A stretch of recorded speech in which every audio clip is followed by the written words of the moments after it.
Dipaksa bercerai oleh ibuku sendiri agar suamiku bisa dijodohkan dengan adikku. Halo Bunda, semoga Bunda semuanya dalam keadaan sehat dan bahagia ya. Sebelum masuk ke ceritanya jangan lupa absen terlebih dahulu ya. Bunda-bunda semua dari daerah mana saja. Jangan lupa like, komen dan subscribe channel ini ya. Selamat menonton. Aku, Dinda, usia 24 tahun saat itu, merasa hidupku sudah lengkap. Setiap pagi aku bangun di sisi lelaki yang aku cintai, Mas Mirza, suami yang selama 2 tahun ini telah menjadi tumpuan bahagia dan harapanku. Rumah kami memang tidak mewah, tapi penuh kehangatan. Kami suka tertawa bersama saat makan malam, bercerita soal hari-hari kami, dan merancang impian sederhana, punya anak, membuka cabang baru untuk bisnisnya, dan sesekali liburan ke tempat yang sepi untuk melepas penat. Bagiku, hidup tidak perlu megah untuk terasa istimewa. Cukup ada cinta, dan kami sudah punya segalanya. Namun semua mulai berubah ketika adikku, Bunga, tiba-tiba kembali ke rumah orang tua kami. Waktu itu dia baru saja putus dari pacarnya yang katanya berselingkuh. Ia pulang dalam keadaan rapuh, katanya. Aku, sebagai kakaknya, tentu menyambut dengan tangan terbuka. Kupikir, dia hanya butuh waktu untuk menyembuhkan diri. Tapi entah mengapa, sejak hari itu, udara di sekelilingku berubah. Seolah ada sesuatu yang tak terlihat tapi mulai merenggut ketenangan yang telah kami bangun perlahan. Ibu langsung menyambut Bunga dengan pujian yang meledak-ledak, seakan kedatangannya adalah hadiah dari surga. Lihatlah Bunga, cantik sekali.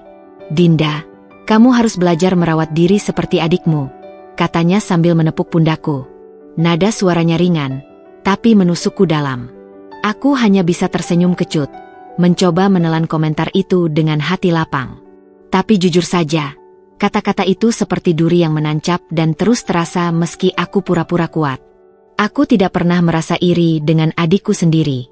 Sejak kecil, Bunga memang lebih cantik, lebih ceria, dan lebih pandai menarik perhatian orang. Aku, si sulung yang selalu dianggap terlalu serius, terlalu pendiam, terlalu biasa.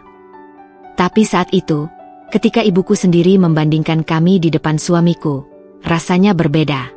Seperti ada alarm dalam diriku yang mulai berbunyi pelan. Sesuatu yang tidak wajar akan terjadi. Hari-hari berikutnya, aku mulai memperhatikan hal-hal kecil yang mengusik batinku.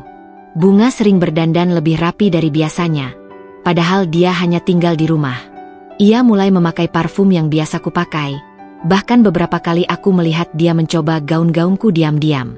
Awalnya aku hanya berpikir itu karena dia bosan, atau mencoba menghibur diri. Tapi kemudian aku menyadari, tiap kali Mas Mirza datang menjemputku dari rumah orang tuaku, Bunga selalu berada di ruang tamu, duduk dengan gaya manja, tersenyum berlebihan, dan berbicara dengan nada lembut yang tidak biasa. Mas Mirza, yang biasanya hanya menyapanya sekilas, mulai memberi perhatian lebih. Kamu suka masak juga ya, Bunga? Atau, kamu kuliah jurusan apa? Menarik banget. Kalimat-kalimat biasa memang, tapi terasa ada ketertarikan dalam cara dia menatap adikku. Dan itu membuat jantungku berdegup tidak karuan. Aku mencoba menyangkal, mencoba meyakinkan diriku bahwa aku terlalu curiga, terlalu sensitif. Tapi naluri seorang istri tidak pernah salah. Aku mulai gelisah, tapi tetap diam. Takut dianggap cemburuan atau terlalu posesif. Tapi dalam diamku, aku mulai mencatat setiap lirikan, setiap senyuman, setiap perubahan sikap yang perlahan tapi nyata. Kebahagiaanku mulai retak, bukan karena badai besar, tapi karena retakan kecil yang terus-menerus menggerogoti fondasi yang selama ini kubangun dengan cinta dan kepercayaan. Dan saat itu, aku belum tahu bahwa retakan kecil itu akan berubah menjadi jurang pengkhianatan yang tak akan pernah kulupakan seumur hidupku. Aku mulai merasakan ada yang berbeda dari cara ibu memperlakukan Mas Mirza sejak Bunga pulang ke rumah. Sebelumnya, ibu memang cukup dekat dengan menantunya, tapi tetap dalam batas yang wajar. Namun belakangan, ia jadi terlalu sering memanggil Mas Mirza untuk hal-hal sepele. Mirza, mampir makan malam ya. Ibu masak rawon kesukaanmu, katanya lewat telepon, bahkan tanpa bertanya dulu padaku apakah kami ada rencana lain. Awalnya aku pikir itu bentuk kasih sayang seorang ibu mertua. Tapi perlahan aku menyadari ada motif tersembunyi di balik semua keramahan itu. Setiap kali kami datang ke rumah orang tuaku, ibu selalu menyiapkan tempat duduk di ruang makan dengan Mas Mirza dan Bunga berdampingan. Aku sendiri entah kenapa selalu diposisikan di sisi lain meja, jauh dari keduanya. Seolah-olah aku hanya tamu yang kebetulan hadir, sementara mereka berdua adalah pasangan utama dalam panggung yang ibu ciptakan. Ibu bahkan mulai memuji Bunga berlebihan. Bunga ini calon istri idaman, ya, Mas Mirza. Pinter masak, pinter dandan, suka bersih-bersih pula. Kalimat itu mungkin terdengar seperti candaan ringan, tapi sorot matanya saat mengatakannya tidak main-main. Aku hanya bisa menahan napas, menahan rasa perih yang mulai tumbuh seperti duri di dadaku. Aku mencoba menegur ibu, mencoba membuka pembicaraan dengan hati-hati agar tidak menyulut kemarahan. Bu, aku nggak nyaman loh kalau Bunga terus didekatin sama Mas Mirza. Bisa-bisa jadi omongan orang. Tapi bukannya memahami, ibu justru meledak. Kamu ini kenapa sih, Dinda? Egois. Ibu cuma mau Mas Mirza merasa nyaman di keluarga ini. Dan jujur saja, menurut ibu, Bunga jauh lebih pantas dapat suami seperti dia. Kamu itu terlalu kaku, nggak menarik. Katanya dengan suara tinggi yang menusuk hatiku seperti belati panas. Aku terdiam. Kata-kata itu menghantam batinku lebih keras dari pukulan fisik manapun. Aku berdiri di hadapan ibuku sendiri, perempuan yang seharusnya menjadi tempatku berlindung, tapi justru mendorongku ke jurang keraguan dan kecemasan. Aku mulai bertanya-tanya, apakah selama ini aku memang tak cukup baik? Apakah suamiku lebih cocok dengan adikku? Apakah cintaku benar-benar sekuat itu? Atau hanya ilusi yang pelan-pelan sedang dihancurkan oleh orang yang paling kupercaya? Bunga, di sisi lain, tampak menikmati semua perhatian itu. Dia mulai sering berdandan meski hanya berada di rumah. Pakaiannya semakin ketat, senyumnya semakin dibuat-buat, dan gelaknya terlalu nyaring tiap kali Mas Mirza bicara. Aku menangkap semua itu, tapi aku masih mencoba bersabar. Aku masih percaya pada cinta kami. Tapi yang tak pernah kusangka, perlahan-lahan, bisikan-bisikan dari mulut ibu mulai menodai hati Mas Mirza. Kata-kata yang mungkin terdengar seperti kekhawatiran seorang mertua, tapi sebenarnya racun halus yang perlahan memisahkan kami.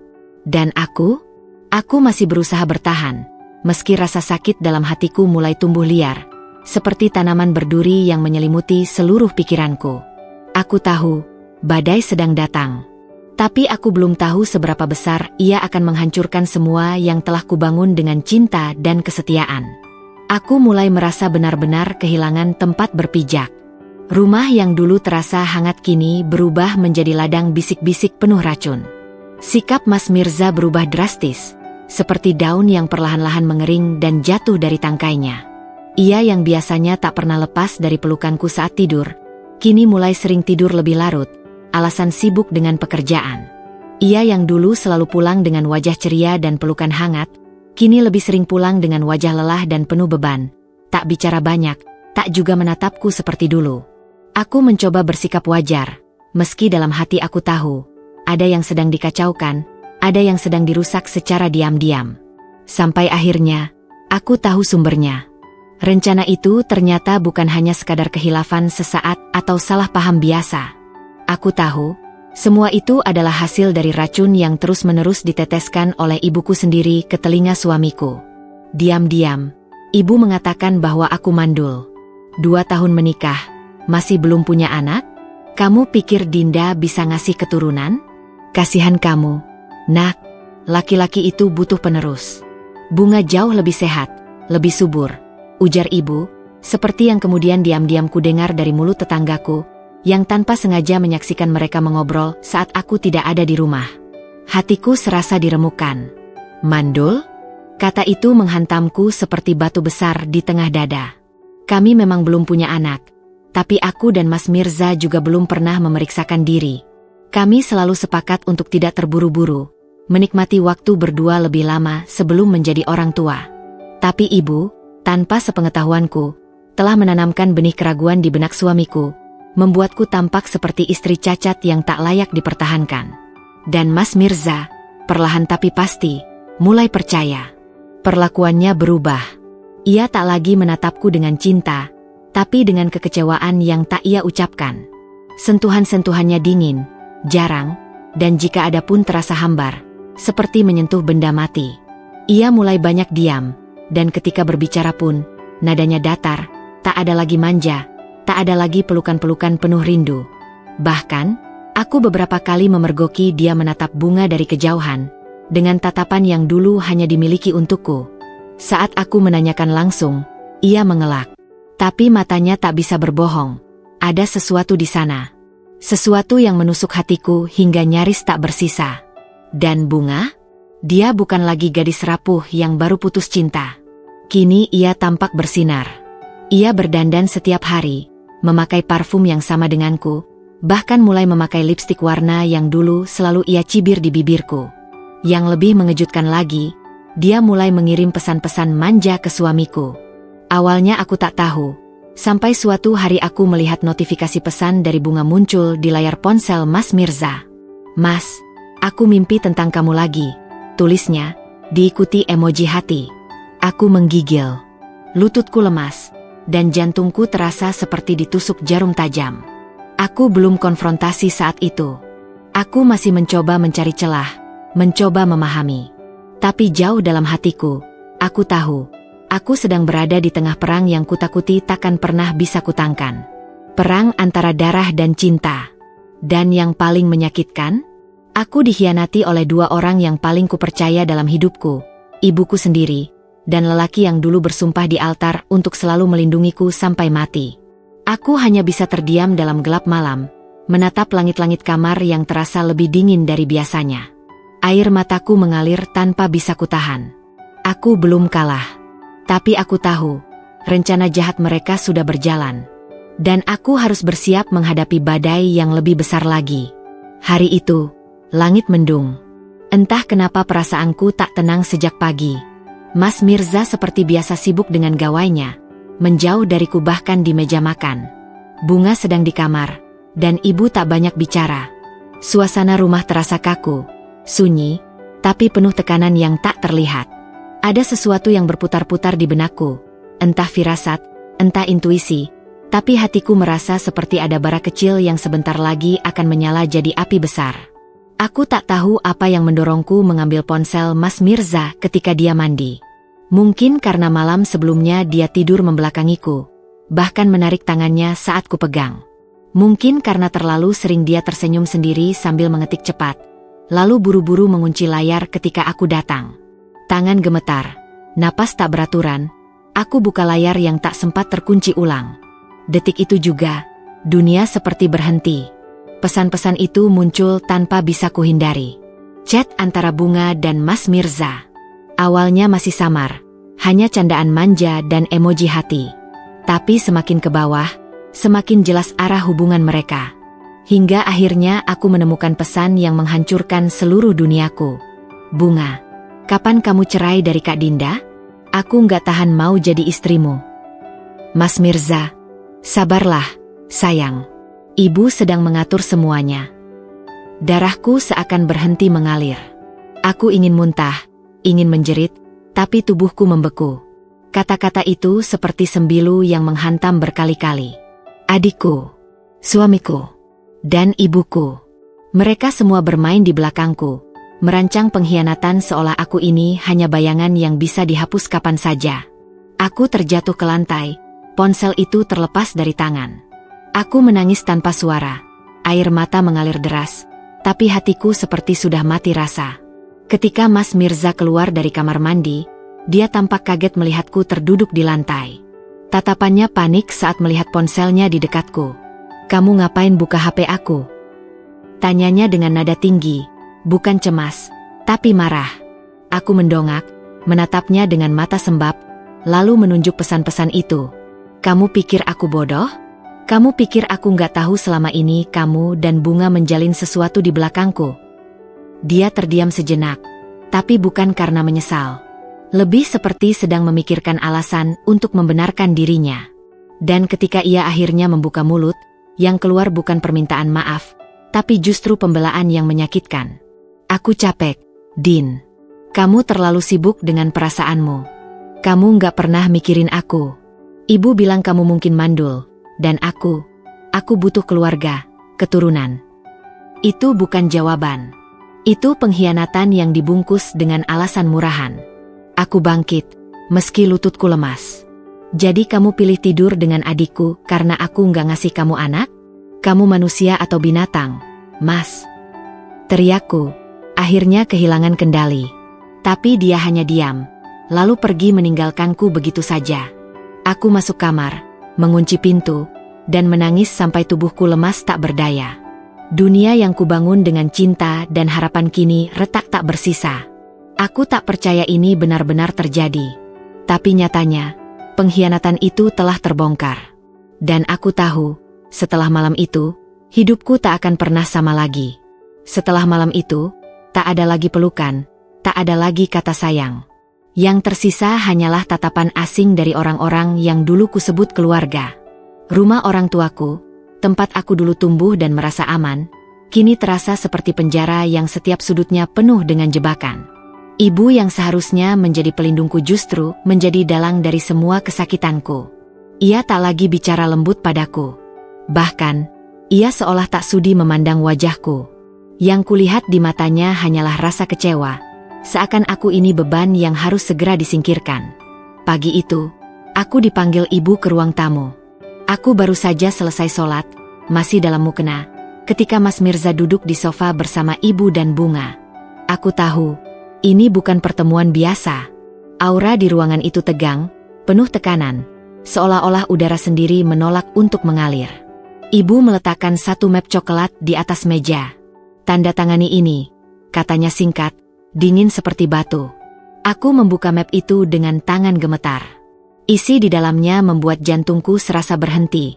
Surat cerai. Sudah lengkap.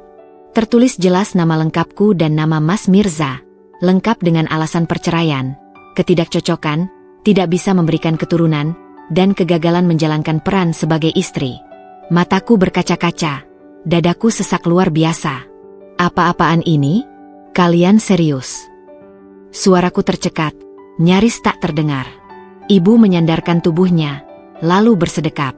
Sudah cukup, Dinda. Jangan berdrama. Daripada kamu terus menahan Mas Mirza dalam pernikahan yang hampa, lebih baik kamu lepaskan. Lagi pula, Bunga jauh lebih pantas untuk dia. Kalimat itu menghantamku seperti palu godam. Aku menatap Bunga yang hanya menunduk, pura-pura bersalah. Padahal aku bisa melihat bibirnya sedikit tersenyum. Mas Mirza sendiri tak bicara sepatah kata pun. Tatapannya kosong, seolah-olah semua ini hanyalah urusan administrasi biasa. Aku nggak mau tanda tangan, kataku pelan, tapi tegas. Tapi ibu langsung berdiri dan membentak. Kalau kamu nggak mau, angkat kakimu dari rumah ini. Aku sudah cukup bersabar melihat kamu egois terus. Dinda, kamu pikir kamu siapa? Mau merebut semua kebahagiaan adikmu juga. Aku berdiri, air mata jatuh satu-satu. Yang merebut kebahagiaan siapa? Bu? Tanyaku lirih. Aku ini korban. Suamiku dirampas oleh adikku sendiri. Dan ibuku malah menyuruhku menyerah? Apa salahku sebenarnya? Tapi ibu tidak bergeming. Dia hanya menunjuk pintu. Keluar, atau tanda tangan. Aku menatap Mas Mirza, berharap setidaknya dia akan membelaku, menjelaskan, atau sekadar menahan ibuku. Tapi tidak. Dia hanya menunduk, lalu berkata lirih, "Aku minta maaf, Din.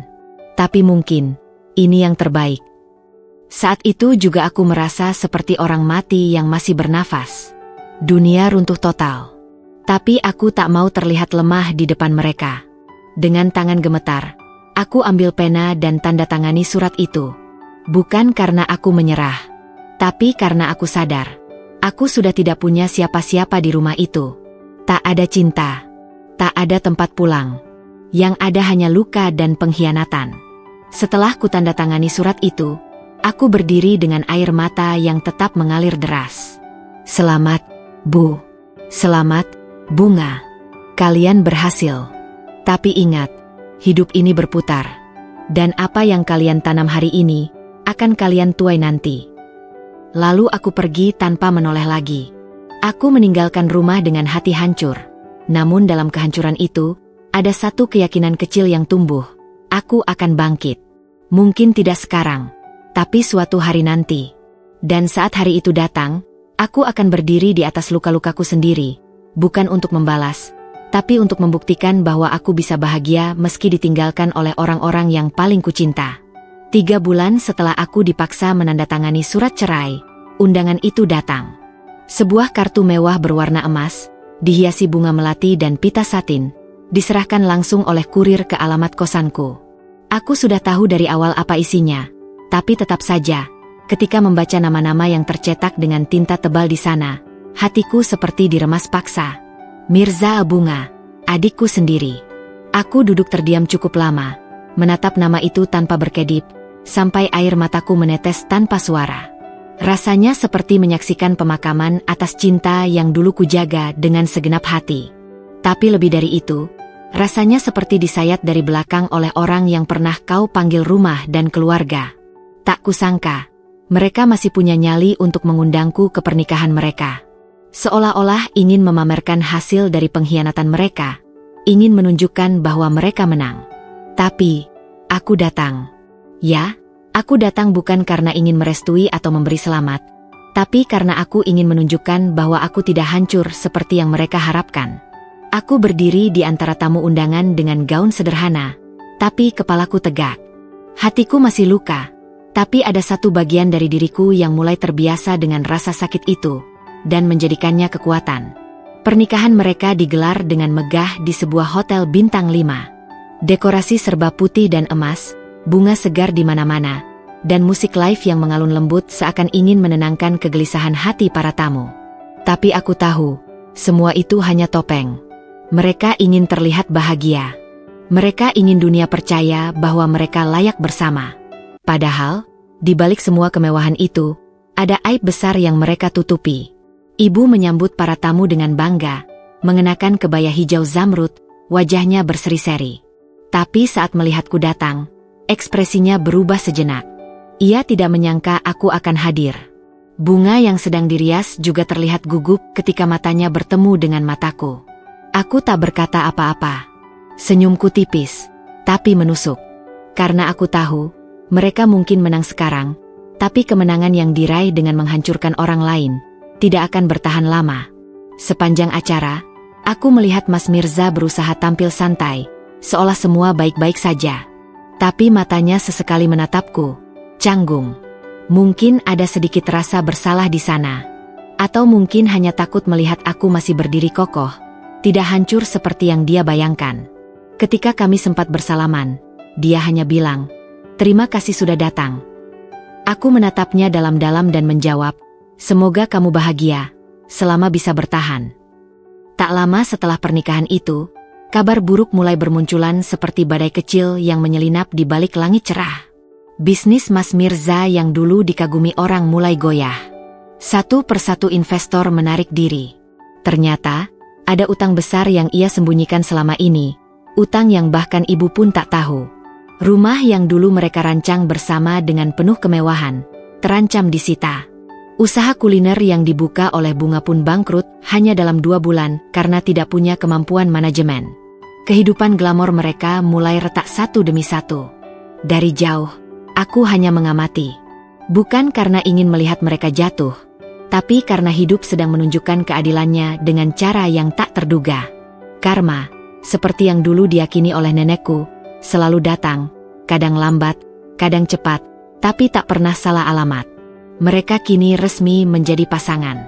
Tapi bagiku, itu bukan pernikahan. Itu kesepakatan atas kebohongan yang mereka buat bersama.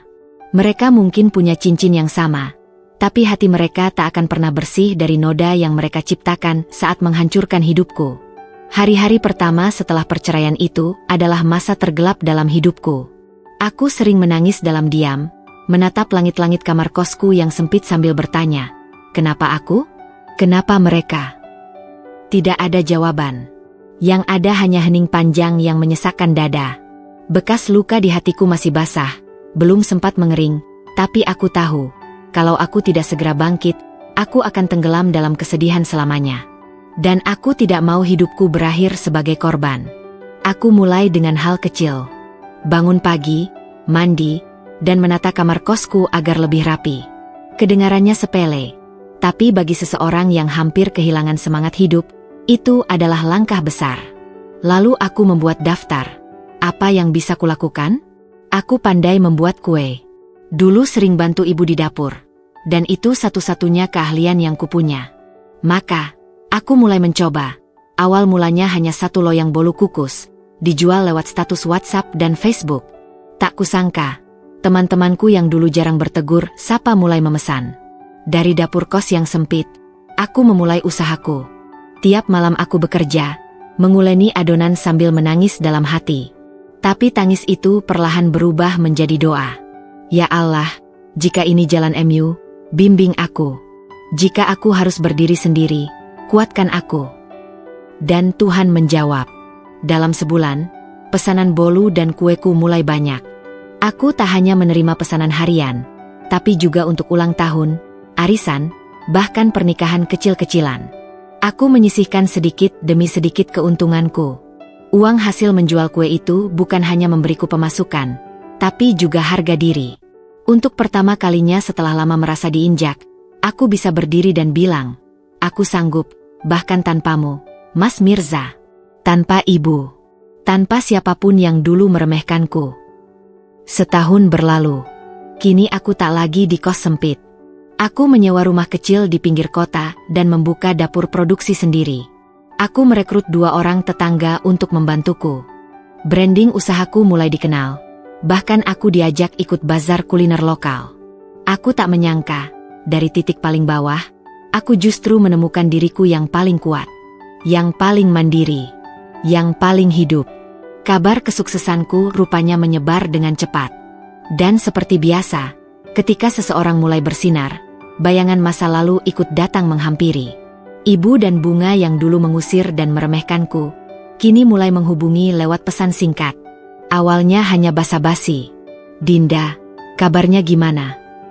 Lalu perlahan berubah menjadi sindiran halus. Wah, usaha kecil-kecilanmu kok bisa rame ya? Aku tahu, di balik kata-kata manis mereka, ada rasa iri yang tak bisa disembunyikan. Bunga yang dulu hidup bak ratu bersama Mas Mirza kini hanya tampil di media sosial dengan pose seadanya.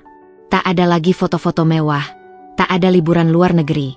Mas Mirza, yang dulu selalu mengenakan jam tangan mahal, kini lebih sering terlihat murung dan kusut. Dan benar saja, suatu hari, dia datang menemuiku. Di hadapanku, Mas Mirza duduk dengan wajah yang sulit diartikan. Dinda, selamat ya atas usahamu yang semakin berkembang. Aku bangga padamu. Dan jujur, aku minta maaf kalau aku ada salah. Aku menatapnya lekat-lekat. Dulu aku mungkin akan menangis melihat dia berbicara seperti ini. Tapi kini tidak. Aku tidak lagi wanita yang mudah luluh karena pujian dan permintaan maaf yang palsu. Aku hanya menjawab pelan. Terima kasih, Mas. Dan aku juga telah melupakan yang lalu. Aku meninggalkannya di kafe tempat kami tidak sengaja bertemu, tanpa menoleh sedikit pun. Karena di belakangku, ada luka yang tak ingin kubuka lagi. Dan di depanku, ada masa depan yang siap kupeluk erat, tanpa dia. Beberapa bulan setelah pertemuanku dengan Mas Mirza yang penuh penyesalan itu, aku mengira hidupku akan kembali tenang. Aku fokus pada usahaku, memperluas jaringan, dan mengikuti pelatihan kewirausahaan yang diadakan pemerintah daerah. Aku merasa hidupku sedang menuju arah yang jauh lebih baik, lebih damai, lebih terarah, dan penuh rasa syukur. Tapi seperti biasa, masa lalu tak pernah benar-benar pergi. Ia hanya menunggu waktu untuk menyeret kita kembali ke dalam pusarannya. Dan kali ini, pusaran itu bernama Bunga. Kabar itu pertama kali kudengar dari tetangga lama yang masih sering memantau kehidupan keluarga kami. Suatu pagi, dia mengirim pesan singkat. Din, adikmu hamil, tapi katanya bukan anak Mas Mirza. Aku terdiam membaca pesan itu. Bukan karena terkejut, tapi karena tak tahu harus merasa apa.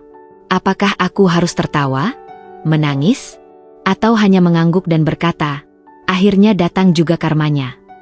Awalnya aku tak percaya. Bunga yang selama ini begitu membanggakan status barunya sebagai istri Mas Mirza, yang memamerkan kemesraan mereka di media sosial, ternyata menyimpan rahasia yang lebih busuk dari yang bisa kubayangkan. Tapi semakin banyak informasi yang kuterima, semakin jelas semuanya. Rupanya, di balik wajah manja dan tawa manisnya, Bunga tak pernah benar-benar setia pada pernikahannya. Ia kembali menjalin hubungan diam-diam dengan mantan pacarnya, yang dulu meninggalkannya sebelum ia pulang ke rumah orang tua kami, yang jadi pemicu awal semua kekacauan. Konon, hubungan mereka kembali terjalin lewat media sosial. Awalnya hanya balas komentar di Instagram, lalu lanjut ke obrolan pribadi. Dan karena Mas Mirza makin sering pulang larut akibat tekanan bisnis, Bunga mulai merasa kesepian. Kesepian itu, katanya, yang membuatnya mencari pelarian. Dan pelarian itu berakhir dengan satu garis merah di test packnya. Saat mengetahui Bunga hamil, Mas Mirza sempat bahagia. Akhirnya, setelah 2 tahun lebih merasa mandul, ada secercah harapan menjadi ayah. Tapi kebahagiaan itu cepat sekali berubah menjadi amarah membara saat ia menyadari tanggal-tanggalnya tak masuk akal. Ia menghitung mundur, mencoba mengingat kapan terakhir kali mereka benar-benar bersama sebagai suami istri. Dan ketika tak ada satupun tanggal yang cocok, Mas Mirza mulai curiga. Ia menyelidiki, mengintip ponsel Bunga, menyewa jasa orang untuk memata-matai. Dan hasilnya membuat dunia Mas Mirza runtuh dalam sekejap. Foto-foto mesra Bunga dan mantan pacarnya, rekaman percakapan vulgar, hingga pesan suara yang dengan jelas menunjukkan hubungan terlarang mereka. Mas Mirza marah. Bukan hanya karena dikhianati, tapi karena ia merasa dipermalukan. Di depan keluarga, di depan masyarakat, bahkan di depan orang-orang yang dulu ia rendahkan hanya demi bersama Bunga. Pertengkaran hebat pun pecah. Bunga membela diri, menangis histeris, menyalahkan Mas Mirza karena terlalu sibuk dengan bisnisnya yang sedang sekarat. Tapi kali ini, tak ada lagi yang bisa menyelamatkannya. Mas Mirza menceraikannya tanpa ampun. Semua harta yang dulu ia janjikan pada Bunga, perlahan ditarik kembali. Ia bahkan menendang Bunga keluar dari rumah mereka, rumah mewah yang dulu dibangun dengan menginjak masa laluku. Dan ibu, wanita yang pernah mengusirku dari rumah dan memujanya bagai ratu, kini hanya bisa menangis di sudut kamar. Aib ini menghantamnya lebih keras daripada apapun. Anak perempuan yang ia bela mati-matian, yang katanya lebih layak dari aku, justru mempermalukan keluarga besar. Tetangga mulai bergosip. Saudara jauh mulai menjauh. Nama keluarga kami perlahan menjadi bahan ejekan. Bunga, yang dulu begitu angkuh, kini berjalan tertunduk dengan perut yang mulai membesar dan masa depan yang buram.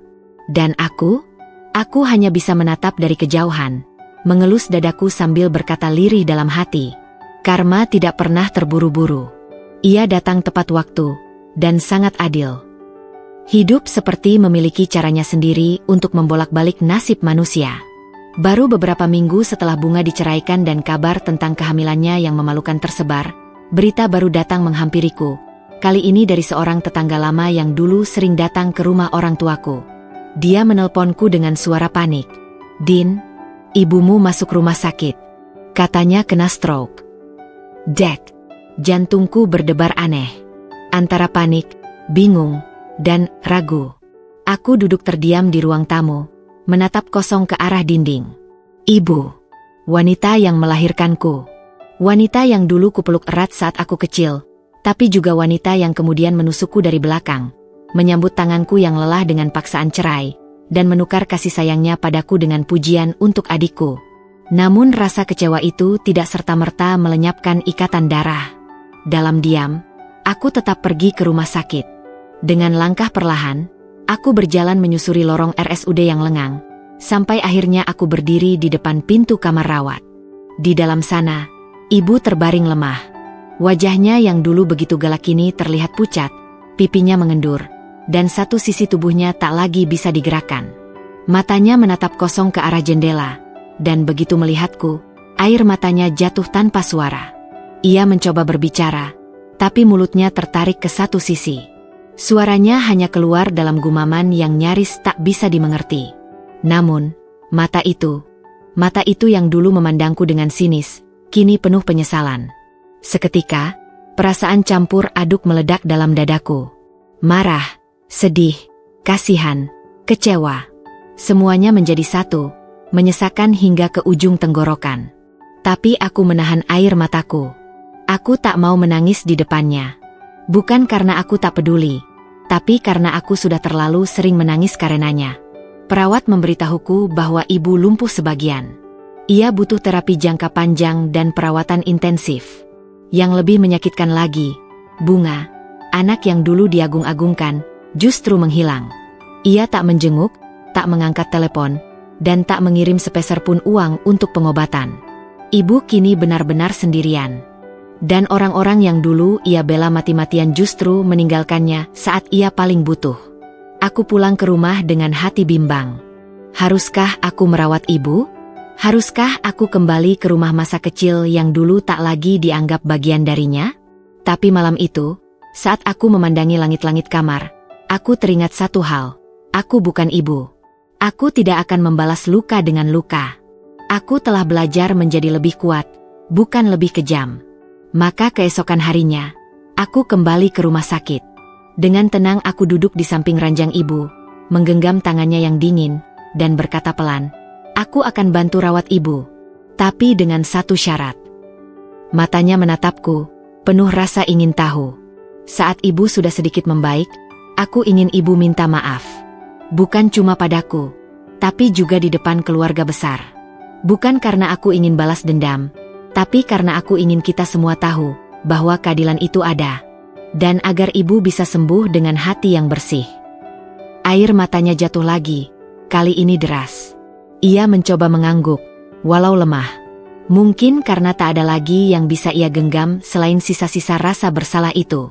Mungkin karena dalam hatinya, ia tahu bahwa aku, anak yang dulu ia buang, adalah satu-satunya yang masih peduli. Hari-hari selanjutnya, aku mulai mengatur jadwal perawatan untuk ibu. Aku membawanya ke terapis, menyuapinya makan, dan bahkan membantunya berjalan perlahan dengan tongkat. Orang-orang sekitar mulai memperhatikan, dan perlahan, cerita pun menyebar. Dinda yang dirawat, tapi Dinda juga yang merawat. Dan saat itulah aku sadar, pengampunan bukan tentang melupakan apa yang telah mereka lakukan padaku, tapi tentang membuktikan bahwa aku lebih kuat dari kebencian mereka. Beberapa bulan berlalu sejak aku mulai merawat ibu. Hari-hariku masih dipenuhi rasa lelah, tapi juga kelegaan. Kelegaan karena aku tahu aku tidak memilih menjadi seburuk mereka. Aku tetap jadi manusia yang punya hati. Tapi kehidupan, seperti biasa, belum selesai membayar utangnya kepada mereka yang pernah membuatku terpuruk. Dan kali ini, giliran Mas Mirza yang ditarik ke dalam arus balasan semesta. Awalnya hanya terdengar kabar burung. Katanya bisnis Mas Mirza semakin goyah. Supplier mulai memutus kerjasama. Karyawan banyak yang mengundurkan diri. Bahkan beberapa rekan bisnisnya yang dulu setia, mulai menjauh seolah melihat tanda-tanda kehancuran yang tak terbendung. Aku hanya mendengarkan kabar itu sekilas lalu, tanpa terlalu memedulikan. Tapi tak lama kemudian, kabar itu menjadi kenyataan yang nyata dan mencolok di hadapanku. Suatu pagi, aku sedang belanja kebutuhan ibu di pasar, saat seseorang menepuk bahuku. "Dinda, kamu udah dengar kabar soal Mas Mirza?" Aku mengernyit. Katanya rumah mewahnya disita. Bisnisnya pailit. Sekarang dia numpang tinggal di rumah saudaranya. Aku terdiam. Bukan karena kaget, tapi karena untuk pertama kalinya, aku merasa tidak ingin merayakan kehancuran seseorang yang dulu menyakitiku. Tapi entah mengapa, ada sisi kecil di dalam hatiku yang bergumam. Akhirnya dia merasakan juga, rasanya kehilangan. Beberapa hari setelahnya, aku sedang membersihkan halaman depan rumah saat kulihat seorang pria berdiri di seberang pagar. Rambutnya berantakan, wajahnya kusam, dan pakaian yang dikenakannya lusuh, berbeda jauh dari Mas Mirza yang dulu selalu necis dan wangi. Aku hampir tak mengenalinya. Tapi saat matanya bertemu dengan mataku, aku tahu, itu dia. "Dinda," katanya pelan. Suaranya serak dan lemah. "Boleh aku bicara sebentar?" Aku hanya menatapnya diam. Hatiku mendadak dingin. Banyak kenangan melintas. Tanganku yang gemetar saat menandatangani surat cerai, isak tangis malam-malam penuh luka, dan pesan mesra yang kutemukan antara dia dan Bunga. Tapi aku membuka pagar juga. Bukan karena aku masih peduli, tapi karena aku ingin mendengar, ingin tahu seperti apa wajah penyesalan itu saat berdiri di hadapanku. Kami duduk di kursi bambu depan rumah. Ia menunduk lama, sebelum akhirnya berkata, "Aku kehilangan semuanya, Din. Bisnisku hancur. Rumahku disita. Mobilku dijual. Dan sekarang, semua orang menjauh." Ia terdiam, menarik napas dalam, lalu melanjutkan, "Aku tahu aku salah. Aku tahu aku jahat sama kamu. Tapi kalau boleh, aku cuma minta kesempatan untuk memperbaiki semuanya. Aku menyesal." Aku menatapnya lama. Pria ini, dulu pernah jadi cintaku. Pernah aku bela mati-matian di depan ibu. Pernah kuberikan seluruh hatiku tanpa ragu. Tapi ia juga yang menghancurkannya dengan tangan sendiri. Dan kini, saat ia tak punya apa-apa lagi, ia kembali. Meminta tempat di hatiku yang telah lama aku tutup untuknya. "Mas," kataku pelan, "waktu kamu minta aku pergi dari hidupmu, aku pergi dengan hancur. Tapi aku bangkit. Sendirian. Saat kamu menikahi Bunga, kamu mengundangku untuk jadi tamu di pesta pengkhianatan itu. Sekarang, kamu datang dalam keadaan seperti ini, dan kamu minta kesempatan." Ia menunduk, tak bisa menatap mataku. "Aku sudah memaafkanmu, Mas. Tapi aku tidak pernah dan tidak akan pernah kembali pada pria yang membuangku seperti sampah." Aku bangkit berdiri. Aku sudah punya hidupku sendiri. Dan sekarang, aku juga sudah punya seseorang yang mencintaiku tanpa harus menghancurkanku dulu. Matanya memerah. Tapi aku tak lagi terpengaruh. Aku melangkah masuk ke rumah, menutup pintu perlahan tanpa membantingnya. Karena aku sudah tidak marah. Aku hanya selesai. Di balik jendela, aku melihat Mirza berdiri lama.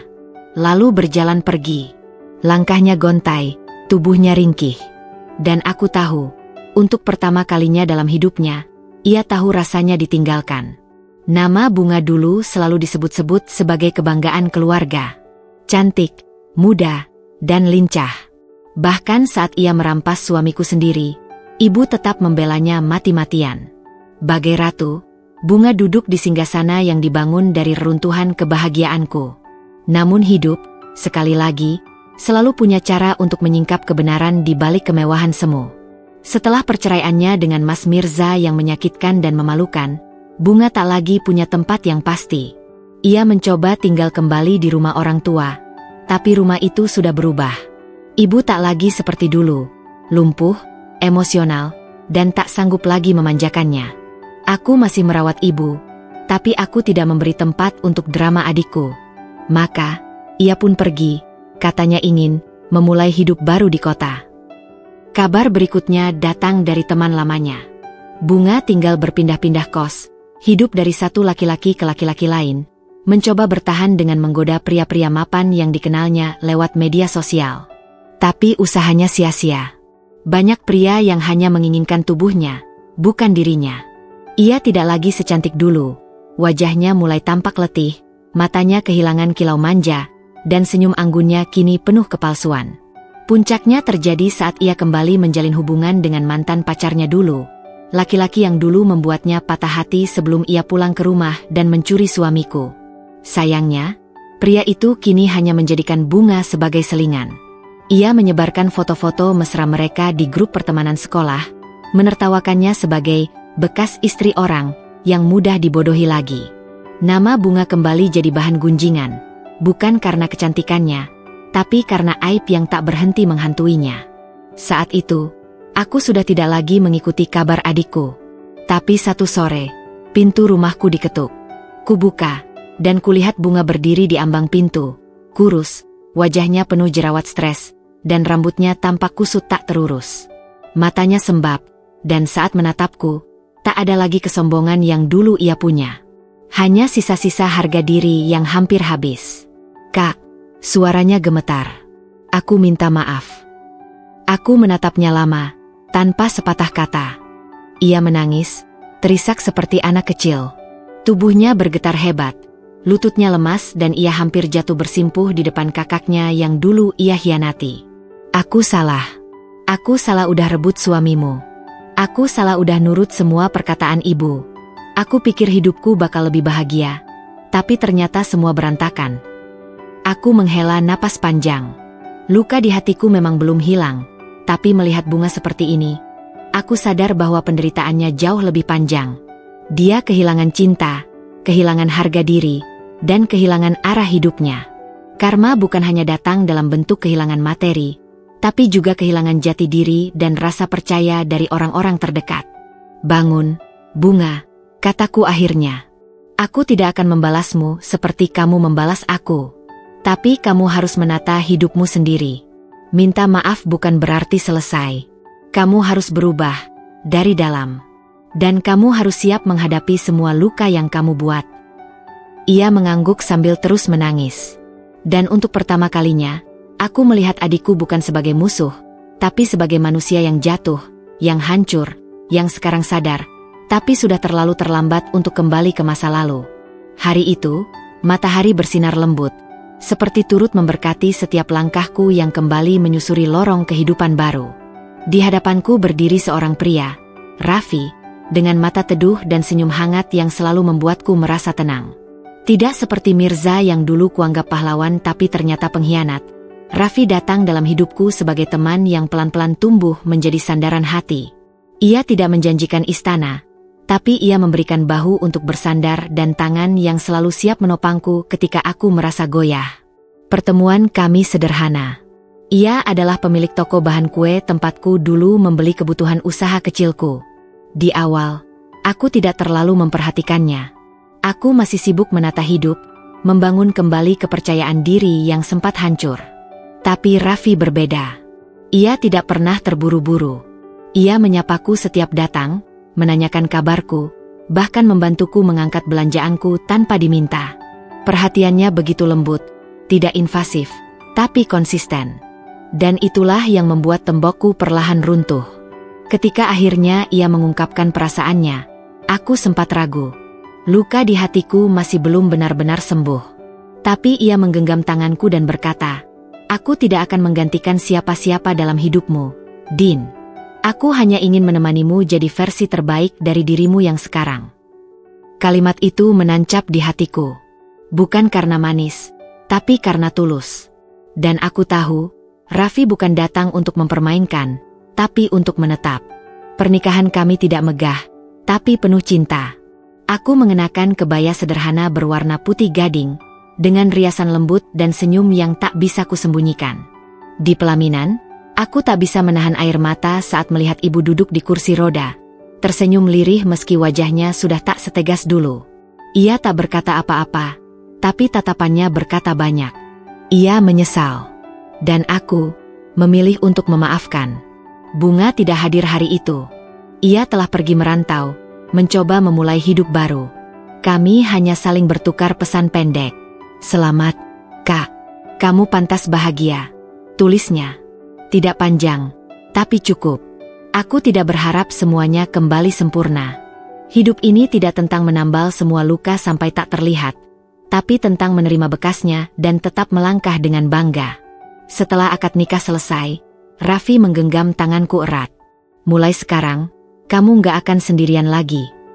Aku mengangguk, menatap wajah suamiku, pria yang datang bukan saat aku sempurna, tapi saat aku rapuh dan berantakan, lalu tetap memilih untuk tinggal. Aku, Dinda, yang dulu dicaci, dihina, dan dibuang oleh orang-orang yang seharusnya melindungiku, kini berdiri tegak. Aku bukan lagi korban, aku adalah penyintas. Dan pernikahan ini bukan sekadar akhir dari kisah pahit, tapi awal dari bab baru yang penuh harapan. Dalam hidup, banyak yang percaya bahwa kebaikan seringkali hanya membuat seseorang menjadi sasaran empuk, dimanfaatkan, dikhianati, dilukai tanpa alasan. Tapi dari semua luka yang pernah kuterima, dari semua air mata yang jatuh tanpa suara, aku belajar satu hal: kesetiaan dan keikhlasan tidak pernah sia-sia. Mereka mungkin tidak langsung dibalas hari itu juga, tapi Tuhan punya waktu terbaiknya untuk menyeimbangkan segala yang tidak adil. Aku tidak sempurna. Aku pernah marah, pernah dendam, pernah ingin membalas semua perlakuan buruk dari orang-orang terdekatku. Tapi setiap kali aku berada di titik itu, aku selalu teringat pada masa kecilku. Pada nilai-nilai yang diajarkan oleh ayah, bahwa menjadi baik bukanlah kelemahan, tapi kekuatan sejati. Bahwa menjadi sabar bukan berarti membiarkan orang lain menginjak kita, tapi tentang memilih untuk tidak menjadi seperti mereka. Kesetiaanku dulu pada Mas Mirza tak pernah setengah-setengah. Aku menjadi istri yang tulus, menerima kekurangannya, membantunya membangun bisnis, bahkan menelan pahitnya perlakuan dingin dan pengkhianatan demi mempertahankan pernikahan kami. Tapi ternyata, itu bukan tempatku. Tuhan sedang mengarahkan aku ke tempat yang lebih layak. Dan aku bersyukur, karena jika tidak melalui semua itu, aku tidak akan sekuat hari ini. Tidak akan bisa berdiri di hadapan orang banyak dan berkata, aku baik-baik saja sekarang. Bahkan lebih dari sekadar baik. Aku ikhlas. Aku belajar untuk tidak memaksa seseorang mencintaiku, hanya karena aku sudah mencintainya lebih dulu. Aku belajar bahwa ada saatnya kita harus melepaskan, bukan karena menyerah, tapi karena kita layak mendapatkan cinta yang sehat, jujur, dan tidak menyakitkan. Ikhlas bukan berarti kalah. Justru saat aku melepaskan masa lalu, hidupku terbuka untuk keajaiban baru. Tuhan mengirimkan Raffi, pria yang tak pernah memintaku melupakan luka lama, tapi memelukku bersamanya. Kebahagiaan itu datang perlahan, tapi pasti. Usaha kecilku yang dulu hanya warung mungil di sudut gang kini telah berkembang. Aku punya tim kecil, punya pelanggan setia, dan punya pemasukan yang cukup untuk hidup mandiri. Tapi lebih dari itu semua, aku punya ketenangan. Tidak lagi tidur dengan tangis, tidak lagi bangun dengan rasa takut. Hatiku damai, karena aku tahu, aku sudah berjuang dengan cara yang benar. Kini, setiap kali aku melihat cermin, aku melihat wanita yang berbeda. Dinda yang dulu mungkin naif, terlalu percaya, terlalu baik. Tapi Dinda yang sekarang, ia masih baik, tapi juga berani. Ia masih setia, tapi tahu kapan harus pergi. Dan yang terpenting, ia masih ikhlas, tapi tidak lagi membiarkan dirinya diinjak. Aku yakin, setiap orang yang pernah tersakiti dan tetap memilih menjadi baik, kelak akan menerima hadiah yang indah. Entah itu dalam bentuk cinta, kesuksesan, atau hanya sekadar hidup yang damai, itu cukup. Karena dalam dunia yang kejam, menjadi orang baik dan tetap bertahan, itu adalah kemenangan. Keserakahan itu seperti racun. Ia mungkin terasa manis di awal, menjanjikan segala kemewahan, kenikmatan, dan rasa kuasa. Tapi lama-lama, racun itu menyusup ke setiap lapisan hidup, merusak dari dalam, hingga semua yang kau punya menjadi tak berarti. Itulah yang terjadi pada Mas Mirza dan Bunga. Mereka lupa bahwa membangun kebahagiaan di atas derita orang lain bukanlah kemenangan, melainkan awal dari kehancuran yang tak bisa dielakkan. Mas Mirza, pria yang dulu kusayangi sepenuh hati, berubah sejak ia merasakan pujian dan perhatian dari wanita lain. Ia tidak sadar bahwa semua itu hanya fata morgana, indah tapi palsu. Ia rela menjual kesetiaan, mengorbankan cinta yang tulus, demi egonya sendiri. Ia memilih Bunga bukan karena cinta, tapi karena ketertarikan sesaat, dorongan ambisi, dan bujukan manis dari ibu mertuanya yang haus pengakuan. Tapi saat ia akhirnya memiliki semua itu, ia pun kehilangan hal paling berharga yang tak bisa dibeli, kepercayaan. Setelah pernikahannya dengan Bunga, masalah demi masalah datang tanpa henti. Utang-utang yang dulu ia sembunyikan mulai menumpuk. Rekan bisnisnya satu persatu mundur, karena tahu ia tak jujur. Investor membatalkan kerjasama karena reputasinya rusak. Dan perlahan, bisnis yang dulu dibangun bersama, yang dulu menjadi kebanggaan kami, hancur bagai abu ditiup angin. Mas Mirza tak punya siapa-siapa lagi. Bahkan keluarganya sendiri menjauh, malu atas skandal dan kehancuran yang ia timbulkan. Bunga pun mengalami nasib yang tak kalah getir. Setelah suaminya jatuh miskin, ia tidak bisa lagi menikmati kehidupan mewah yang dulu dibanggakannya. Ia mulai menyalahkan keadaan, menyalahkan Mirza, dan akhirnya kembali pada kebiasaan lamanya, mencari cinta palsu dari laki-laki yang hanya memanfaatkan tubuhnya.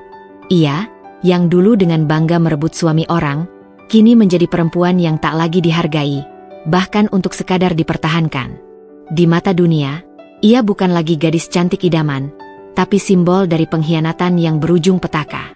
Dan ibu, wanita yang seharusnya menjadi pelindungku, malah berubah menjadi sumber racun dalam rumah tanggaku dulu. Ia terlalu mencintai Citra, terlalu tergoda dengan kemungkinan punya menantu sukses dan cantik. Tapi semua itu berbalik menjadi bumerang. Setelah terkena stroke, ia harus duduk di kursi roda seumur hidup. Orang-orang yang dulu ia bela, pergi meninggalkannya. Dan hanya aku, anak yang pernah ia sakiti paling dalam, yang akhirnya tetap di sampingnya. Bukan karena aku lemah, tapi karena aku lebih kuat dari dendamku. Melihat mereka bertiga, Mirza, Bunga, dan Ibu, membuatku sadar bahwa kehidupan ini sangat adil pada akhirnya. Mungkin tidak dalam waktu yang cepat, tapi pasti. Keserakahan yang mereka rawat dengan bangga kini berubah menjadi beban. Pengkhianatan yang mereka lakukan dengan senyum di bibir kini menjadi noda yang tak bisa dicuci bersih. Dan aku bukan lagi korban. Aku saksi hidup bahwa Tuhan tak pernah tidur, dan bahwa karma akan selalu datang, tepat waktu. Setiap keping luka yang dulu membuatku ingin menyerah, kini berubah menjadi pelajaran berharga. Dulu aku hanya perempuan biasa, istri yang patuh, anak yang berusaha membahagiakan ibunya.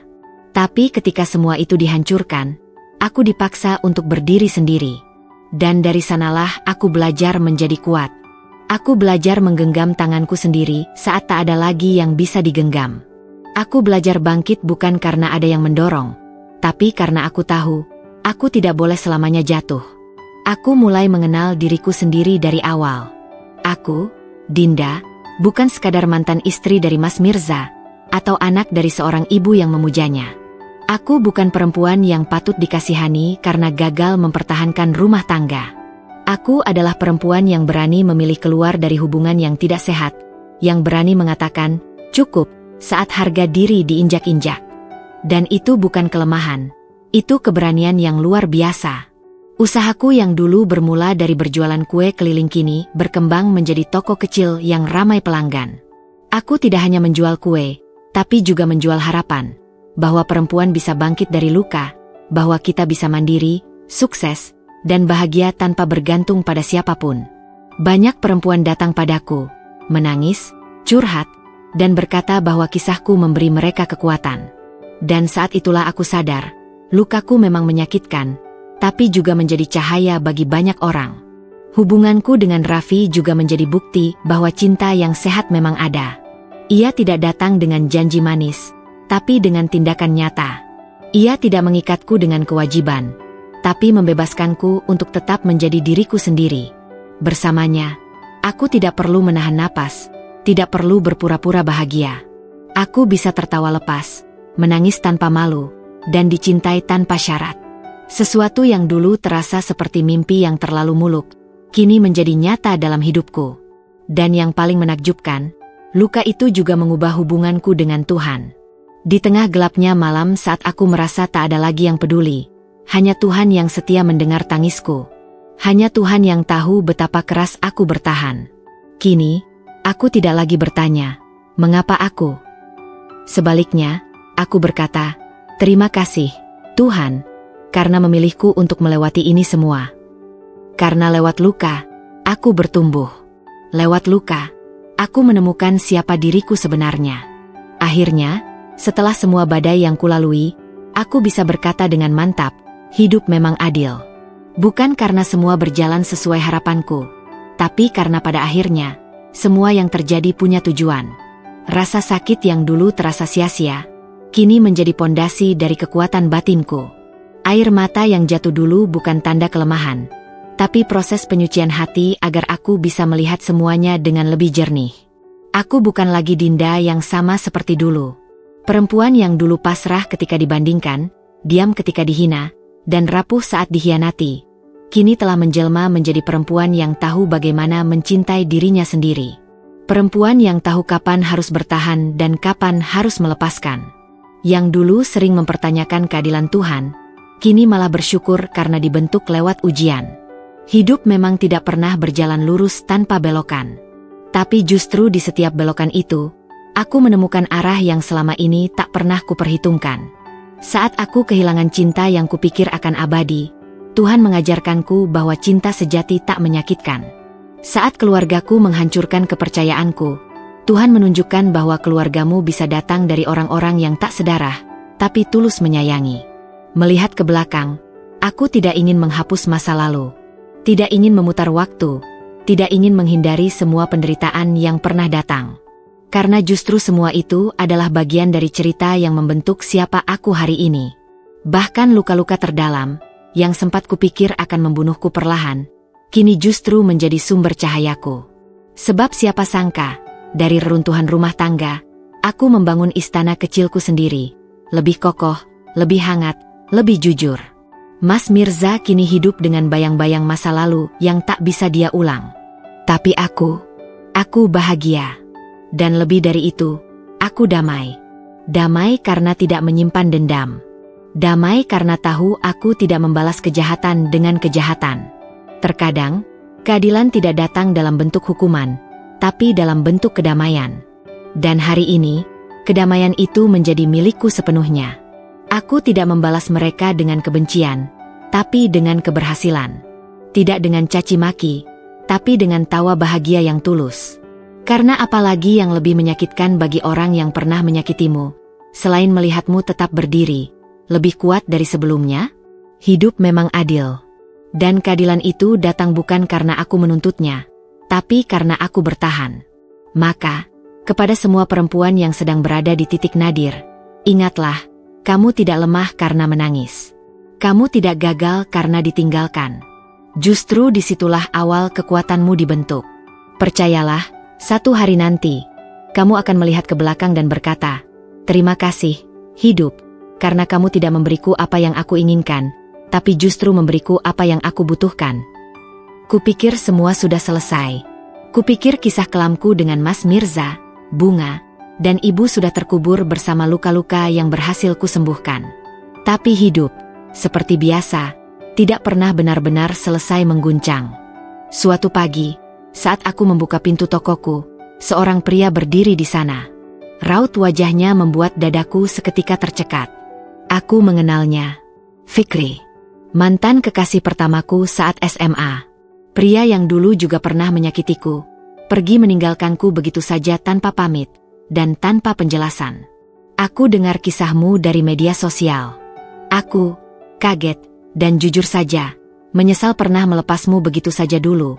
Ucapnya dengan suara pelan, hampir seperti gumaman. Aku diam. Bukan karena aku belum memaafkannya, tapi karena kehadirannya seperti merobek luka lama yang sudah mengering. Beberapa hari kemudian, Fikri mulai sering datang. Membeli kue, menanyakan kabarku, bahkan menawarkan bantuan dalam mengembangkan usahaku. Awalnya aku menanggapinya biasa saja. Tapi lambat laun, aku melihat gelagat Raffi mulai berubah. Ia tak pernah cemburu sebelumnya, tapi kali ini, sikapnya dingin. Bahkan, ia sempat berkata, "Kamu yakin Fikri datang hanya untuk membeli kue? Bukan untuk mengambil hatimu yang dulu sempat dia abaikan?" Konflik pun dimulai. Raffi merasa aku terlalu memberi ruang pada masa lalu. Aku merasa Raffi terlalu cepat menuduh. Dan di tengah pertengkaran itu, Fikri justru semakin gencar menunjukkan perhatiannya. Ia membawakan bunga, mempromosikan usahaku lewat sosial medianya, bahkan menawarkan kerjasama membuka cabang baru di kota sebelah. Lalu, masalah makin rumit ketika Ibu, yang kini sudah lebih tenang dan tinggal bersamaku, mendadak berkata, "Fikri pernah datang ke rumah dulu, waktu kamu baru menikah dengan Mirza. Dia ingin menikahimu, tapi aku usir." Aku terperanjat. "Kenapa Ibu nggak pernah cerita?" Tanyaku dengan suara tercekat. Karena saat itu aku pikir Mas Mirza lebih pantas, lebih mapan. Malam itu aku tak bisa tidur. Ternyata, hidupku tidak hanya dirusak oleh satu pengkhianatan, tapi oleh banyak keputusan orang lain yang mengatur hidupku seolah-olah aku tak berhak memilih. Luka lama yang kukira selesai ternyata hanya menunggu waktu untuk muncul kembali dalam bentuk yang berbeda. Aku mulai merasa goyah. Raffi marah karena aku tak segera memutuskan untuk menjauh dari Fikri. Fikri menekan dengan kenangan-kenangan manis masa muda. Ibu bersalah, tapi juga mulai mencoba ikut campur lagi, seolah ingin menebus kesalahan masa lalu. Dan aku kembali berada di persimpangan. Apakah aku membiarkan masa lalu mencampuri masa kini? Atau aku harus berani membuat keputusan yang berbeda dari apa yang pernah dipilihkan untukku? Di antara semua kebingungan itu, satu hal kembali bergema di hatiku. Aku harus memilih untuk diriku sendiri. Tapi kali ini, Pilihan itu tidak mudah. Aku duduk di sudut kamarku, memeluk lutut, menatap kosong ke arah jendela yang berembun oleh udara pagi. Kepalaku berat, bukan karena kurang tidur, tapi karena beban pikiran yang semakin hari semakin tak tertahan. Raffi belum menghubungiku sejak pertengkaran terakhir kami.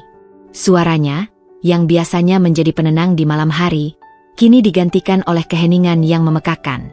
Sementara itu, Fikri tak berhenti menunjukkan perhatiannya. Ia seperti badai tenang, menghampiri tanpa paksa, tapi menyapu perasaanku tanpa ampun. Hingga suatu malam, konflik itu mencapai puncaknya. Raffi datang ke rumah.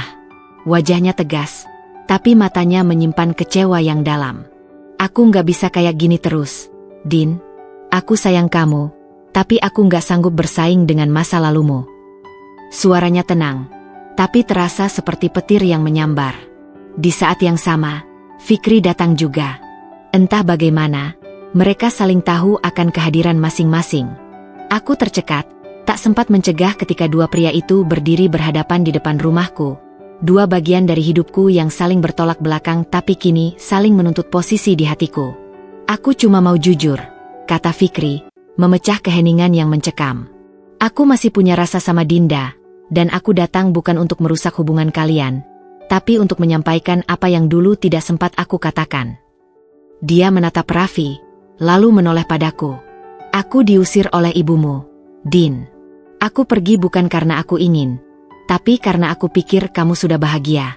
Tapi saat aku tahu kamu tersakiti, aku nggak bisa diam aja.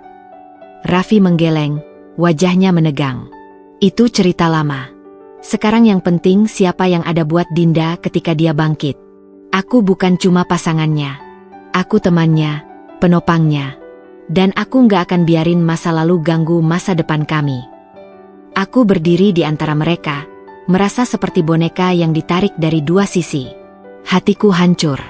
Air mata mengalir tanpa bisa kutahan. Aku tak pernah membayangkan cinta bisa menjadi sesakit ini. Aku mencintai Raffi, tapi luka dari Fikri masih tersisa.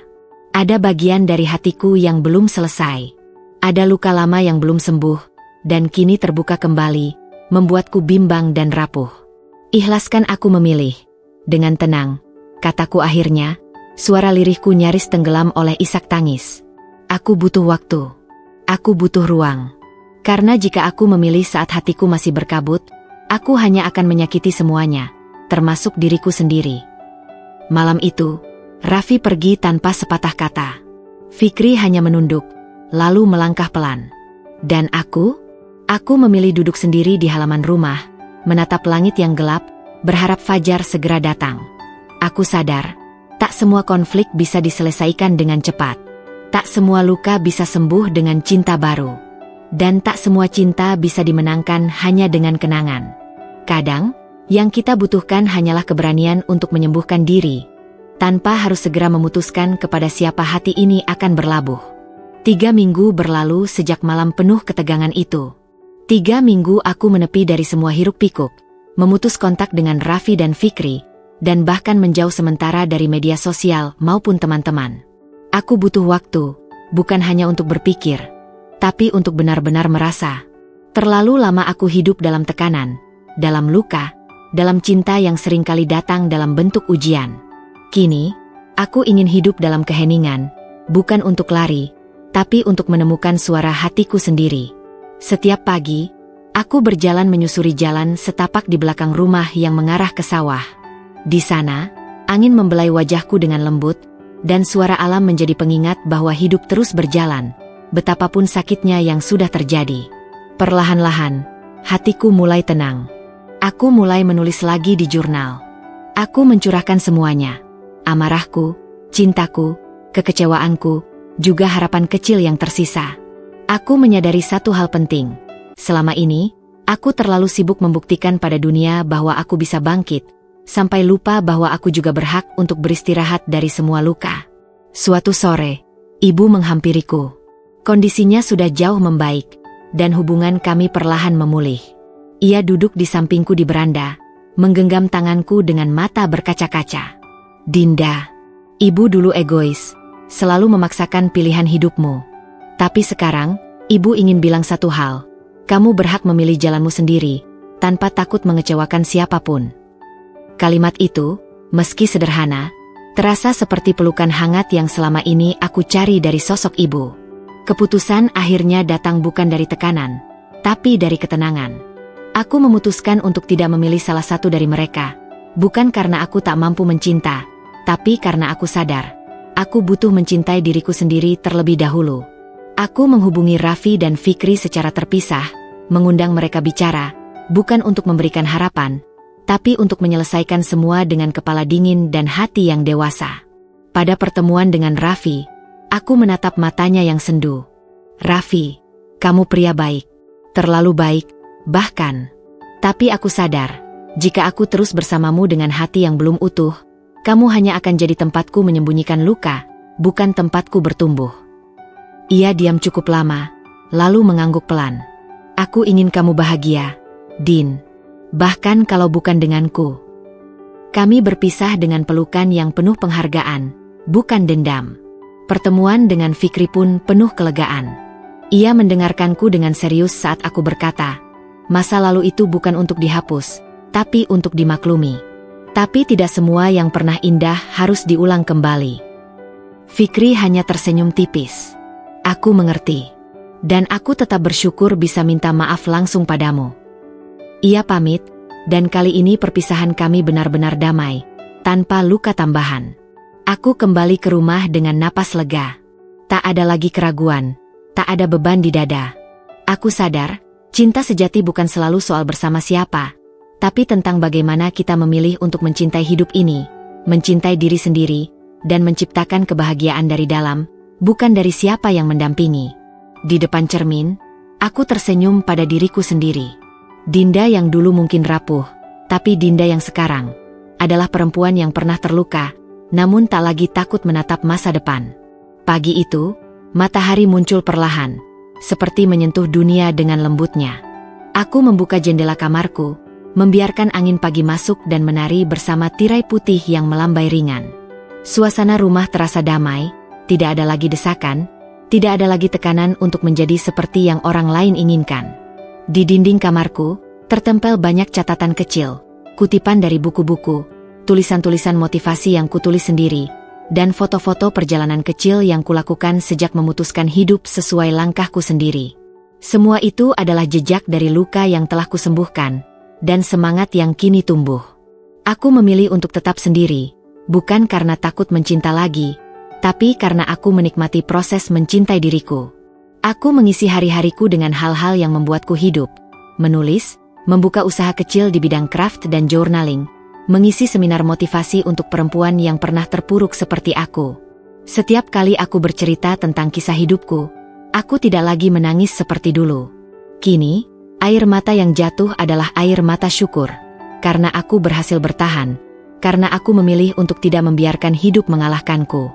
Suatu hari, aku berjalan sendirian di sebuah taman kota, tempat biasa aku menyendiri dan membaca buku. Di bangku sebelah, seorang ibu muda sedang menyusui anaknya. Ia tersenyum ke arahku, lalu berkata, "Aku sering nonton video kamu di YouTube, Kak Dinda. Ceritamu banyak menyelamatkan perempuan seperti aku." Ucapannya membuat hatiku menghangat. Aku membalas senyumannya, lalu menatap langit. Ternyata, ketika kita berani menjadi utuh, keberadaan kita bisa menjadi pelita bagi orang lain. Hari demi hari berlalu, dan aku tak lagi menunggu cinta dari orang lain untuk merasa lengkap. Jika kelak cinta datang lagi, biarlah ia datang seperti matahari pagi, hangat, tidak memaksa, dan tidak datang karena terpaksa. Tapi jikapun tidak, aku tahu, aku tetap bahagia. Karena cinta terbesar yang bisa kupeluk adalah diriku sendiri. Malam terakhir di tahun itu, aku menulis surat untuk masa laluku. Di sana, kutulis begini, "Terima kasih karena pernah menyakitiku. Karena lewat luka, aku belajar berdiri. Lewat pengkhianatan, aku belajar memilih. Lewat semua air mata, aku temukan diriku kembali. Kini, aku tidak lagi menanti keajaiban dari luar, karena keajaiban itu adalah aku sendiri." Dan begitulah akhirnya. Aku, Dinda, bukan lagi perempuan yang dihancurkan oleh cinta yang salah. Aku adalah perempuan yang membangun kekuatan dari reruntuhan. Mereka yang pernah menyakitiku sudah mendapat karmanya. Aku tidak menyimpan dendam karena aku sudah bahagia. Bahagia versi diriku sendiri.